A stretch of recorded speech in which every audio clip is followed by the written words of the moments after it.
Hello, this is a video about the likes and dislikes of Anthem that I personally hold. The first one, and I think this is a big one that needs to be pointed out, is the DLC plan and how Anthem will be received and how updates will affect Anthem.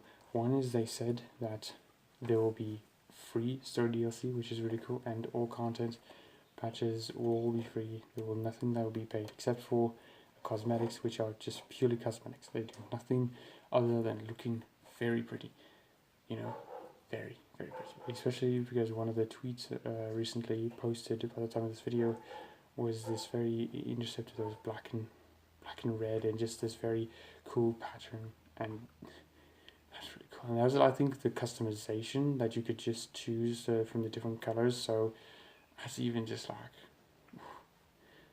And another thing I like about the game is I think is just the different ways you can play, because they said a lot about gear, and the gear seems to be very customizable, very suiting to your plus style, and especially within the own different mechs, which is the Ranger, the Juggernaut, the Freelancer, the Interceptor, and the Storm.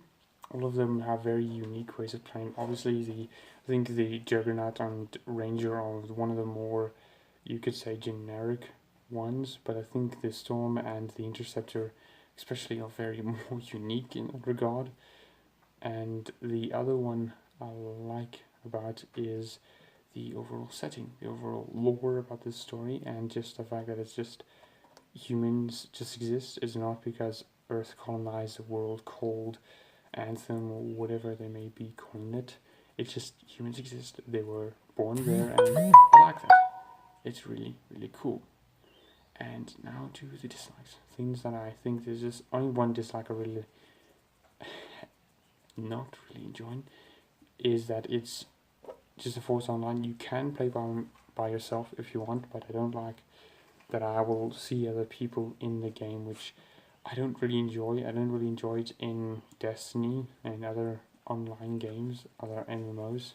I like to play by myself, especially since it's a BioWare game, so a lot of people, especially me, don't necessarily like that there's no offline feature. So I think the game overall would be a fairly positive effect. I think I like it, and I think it will do a lot of right and a lot of good, and will eventually turn out to be a very great, because they said they'll have a 10-year plan with this, and that's a long time. A lot of times that they can do either to develop just one game or to have multiple games, and those games could have very different needs. I think a suggestion, at least for BioWare, is one, make sure at least the story is quite cool. I like the concept of the story, that God's left Anthem, and that's now the world is now unfinished, and it's this whole conflict on trying to control the world, to control everyone, and I like that. I like big grandeur stories, but I think just make sure that at least if you make another game or a very big story, a DLC happens, make sure there's a lot more, I think, companions, which will be quite cool if you could do that, but also just overall feeling that you're connected with the world, which was really cool in other BioWare games like Mass Effect or Dragon Age. Yeah, but I think that's all. End of topic. I think Anthem's cool. I think it'll be quite great and quite well received when a lot of people know what it has for plans for the future and what it actually contains. So, bye.